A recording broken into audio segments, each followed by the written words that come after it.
Merci d'être toujours avec nous dans Le Monde aujourd'hui, un programme de VOA Afrique. Comme tous les jeudis, nous retrouvons Mohamedou Oumfa pour la tranche santé. Salut Mohamedou.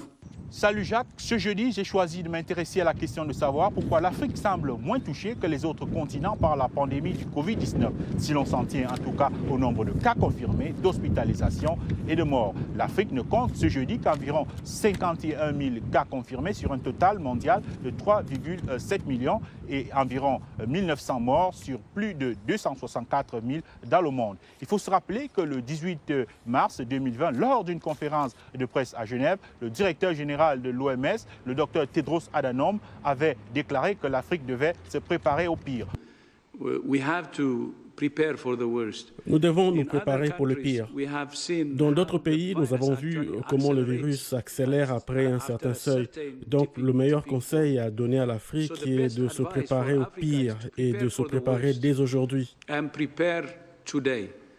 Pourquoi ce n'est toujours pas le cas? Quelques explications possibles à cela. D'abord, la pandémie a gagné l'Afrique plusieurs mois après la Chine et plusieurs semaines après l'Europe, permettant à ses dirigeants d'adopter des mesures préventives en amont.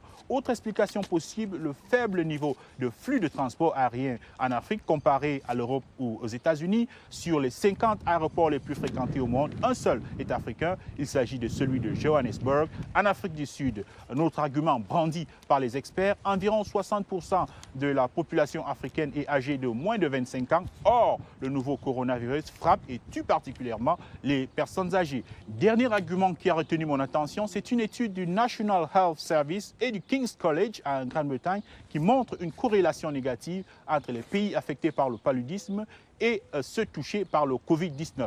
L'étude suggère un possible effet protecteur des traitements pour le paludisme comme la chloroquine contre le coronavirus. Or, 93% des cas de malaria sont enregistrés en Afrique selon l'Organisation mondiale de la santé. Il faut cependant se garder de tout triomphalisme. Certains experts estiment que le faible nombre de tests et le manque de données fausse en partie le bilan, le nombre de cas étant sans doute sous-estimé. Et donc, il faut rester vigilant pour éviter des surprises. Voilà Jacques pour notre chronique santé de ce jeudi.